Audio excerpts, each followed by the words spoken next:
Covering this ironically as I'm wearing my Sonic hat. Comics are booming. They've never been better. All of these comic pros sitting here and lie. Folks that Sakurai comic pros and the mainstream comic book industry walk around like they stuff don't stink, despite everybody knowing the true inevitable with this American comic book industry and how it's been on a house of cards and it's not doing as well as they like to pretend that it has been doing.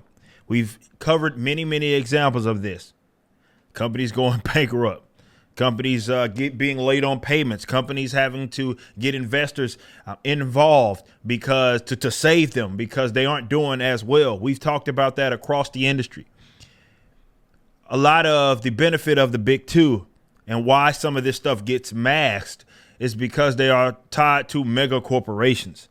Therefore, like a Disney, like a Warner Discovery, they have other assets that are tied to them. But as far as the publishing wing, the actual comic book part of it, it's not doing that well. We've covered IDW's troubles many, many times on this channel. I looked not too long ago here. It is about to be removed. It is the lowest it's ever been. It is about to be removed from the the stock exchange. Excuse me.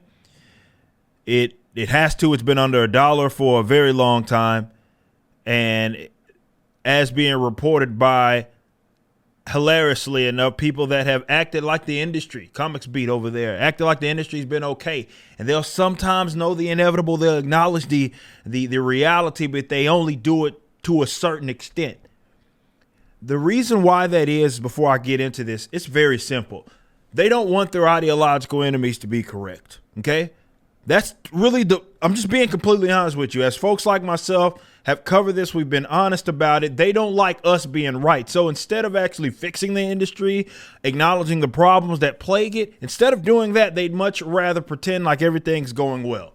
And IDW, to be fair, has not had the greatest business model, relying heavily on licensing and whatnot. I understand that.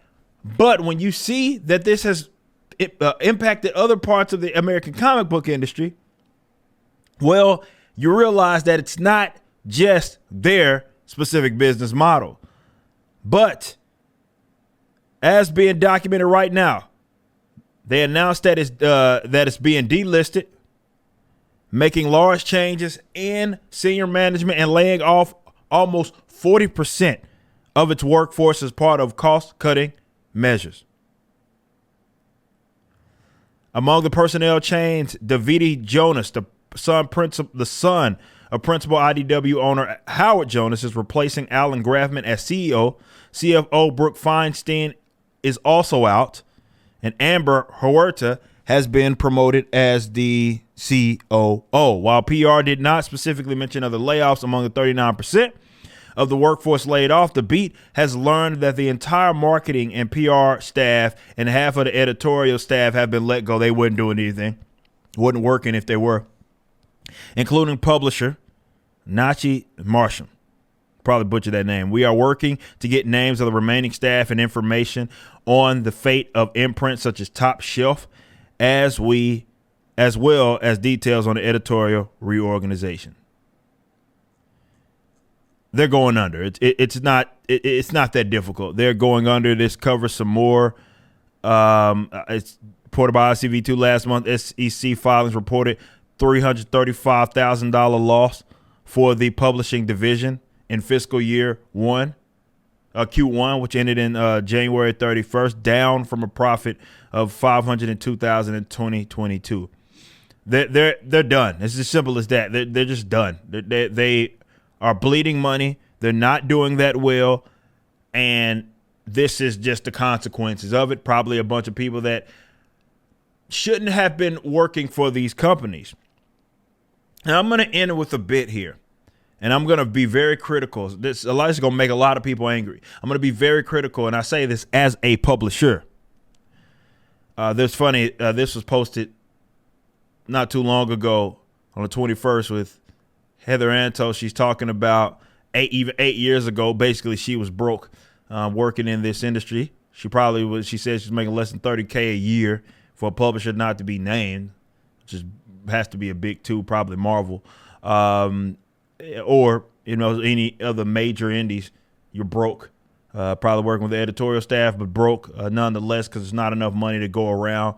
But this is the industry that you guys protect so much. A lot of this is the comic book industry's own doing. I want to be very clear about that. Yes, some people are going to talk about the ideologues and the guys that are social politically just driven and how that has made for bad content and maybe even bad business practices, hiring people in positions that have no business being there, which of course has equaled less sales across the board, which of course means less money going around to hire people. That's just the bottom line. But a lot of this is the comic book industry's own doing, catering to these weirdos. That's your own problem. Not actually selling, being like trying to, even target the audience that already exists. You've made it abundantly clear that you don't care about that. And you got all these pretenders that are on the internet, on Twitter, acting as if they got all the answers. A lot of them are stupid and economically illiterate. And to be fair, and this is where I'm going to be very critical of other people that work in the comic book industry and other art-related industries are often economically illiterate. They may be good writers. They may be good artists. And unfortunately, a lot of them have been getting put into positions they have no business being in, right? And they have no idea what the hell to do because they don't actually run businesses, okay? So when you have people in position, you can't even see the writing on the wall because you got a bunch of people that are in positions they shouldn't be in. So while I will say, as a publisher, right? And yeah, we made a big splash, massive splash in this industry. Guys like the Comics Beat, ironically, of the world refuse to let people know more about it by covering it. Who cares, right? It just goes to show they don't care about this industry, right? Guy comes in, you would think this would be a joke, right? No. He don't think like us. We need to make sure people don't know about this, even though we know you're talking. We seen you. CBR, we've seen you. So with that being said, some of it, they have it coming. You hate to see people lose their jobs, but sometimes they had it coming, right? A lot of folks that are in the independent scene, which is trying to figure out how that looks like. There's going to be a lot of changes in publishing going into the future, period. You got to get in where you fit in. There's going to be a lot of trial, going to be a lot of error. That's just what it is. And it's not going to look like it's classically had looked, mainly because the technology has changed, right? And it's not to say that the demand is different, but the technology certainly has changed. And you have to have a bit of humility about yourself as a creative to try to fix that issue that plagues, like I say, the more Western style of media. Manga certainly ain't having this problem. This is more definitely with the American like comic book industry and issues that have to be addressed. Okay. Economically, your business practices don't make sense. How you guys publish makes no sense. Putting out monthly books that nobody's reading, nobody actually cares about. Two of those titles, maybe people are maybe profitable. The vast majority of them aren't. You're not pushing enough numbers for it to even be profitable like that. And then your page rates aren't going up as artists. Your page rates as writers aren't going up. You can't even be competitive in terms of what they're offering you. And this is coming from some of the guys that are tied to the big two and they're billion-dollar corporate entities because there's just not enough money going around to subsidize your wing because you guys aren't selling books. Not like that. And everybody's trying to fuzzy up the numbers, figure out what's going on.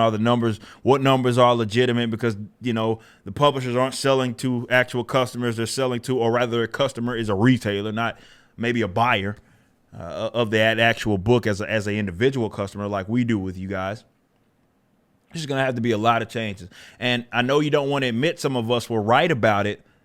That's fine. If you hate us so much, you don't like us, that is perfectly fine. But I will say, I can't speak. Let me say this. I can't speak for everybody else on this note that I'm about to bring up. But for me, I actually care about this industry. This is why I put my money where my mouth was and spent literally hundreds of thousands of dollars of my own money that I've made from other things and other ventures that I've done over the last well over a decade.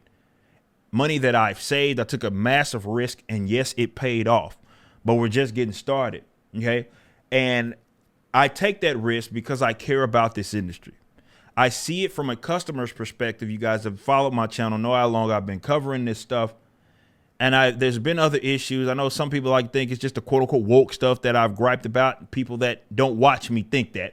People that do watch me, you understand that my gripes have been well beyond that. There are actual issues. And a lot of these guys can't see it from a business perspective because a lot of these guys, hell, even with the economic model of who benefits the most from the sales doesn't even make sense. So what incentive do they have? Yeah, there may be a bonus structure here and there, but a lot of y'all ain't getting royalties and bonus structures built into your stuff like that. Most of y'all ain't getting that. It's a commission. Bam, you do it. You move on to the next. You ain't got no skin in the game. Same thing with the people that may be salaried in their editorial positions. You ain't got no skin in the game. One thing I do pride myself in is being able to, and I love and I thank my customers so much for putting us in a position to be able to have employees and contractors that are paid handsomely. It's comparable. They're paid on time, no late. We're not doing this whole months after the fact. You get paid for a commission, or we're paying you on time, and we're getting you. We're making sure that it's competitive. So all my guys that are full time are eating off of that full time work. Not having to do certainly other things. That's something that I pride myself in because that was part of what I wanted to build. It wasn't just about me as a writer or me even as a creative. The beautiful thing about it, like being able to hire, we talk about Carlin and what her situation was and being able to bring her in. She's been doing phenomenal for this company as well. That's the type of stuff that I pride myself in. And I love that we're in a position to do that. And as the company grows, we can continue to bring people on, give them great jobs, and be able to try to fuel the economy, not just in general, right? But also in terms of the American comic book industry, because it needs it. It's not only stagnant. No, that's giving it too much credit. It's going downhill. Okay. And I wanted to be a part of the change. And hilariously enough, as we hear more and more stories of this, as we've continued to document companies going under, people not getting paid, them griping about not getting paid, you have a bunch of concern trolls who will sit up here and go after folks like myself, looking at how much our book, like the individual book cost or something like that. Why are you doing it this way? Why are you doing it that way? And they want you to leave money on the table. You know why? Because they're economically illiterate. Never mind, they don't understand logistics of a business. We are a 2-in-1. We're not just a publisher. We're also a distributor. So we got to subsidize and be able to pay for everything it is that we do. Okay. Top to bottom. Right. So when you're buying that book, you're buying, you're paying for everything else, the operations of the individual company. We don't sell books. We don't make we can't fund our future projects, which can't give people jobs. Period. That's just what it boils down to. OK, why on earth would I leave money on the table? But that's what they expect you to do. Oh, so-and-so print something on cheap toilet paper and they charge this much. Why don't you do it like them? Well, for one, my paper stock's better. My sewing may be better on like ISOM 1 where we went Smite sewing. Like, yeah, it literally costs more to produce. Sure, I didn't have the massive contracts that maybe the big guys have. I don't have any of those deals. That's one thing for sure. But also, I'm assessing the actual market, looking at our bottom line and going the most competitive route that we can go. And when we can drive those costs down for our customers, we can do that. But what we won't be doing is operating at a loss for the sake of keeping up with you weirdos who have facilitated an industry that is on fire right now. No.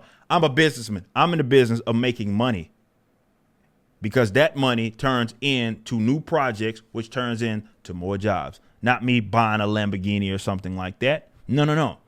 It's more job opportunities. So when people are like these leftists who are often they're not creatives, but they like to think of themselves as that, who like to think that you should be leaving money on the table. That's the part that they don't understand, because they aren't businessmen and they don't care about it. They don't understand what money is. They don't understand the concept of making it. A lot of y'all are ending up broke.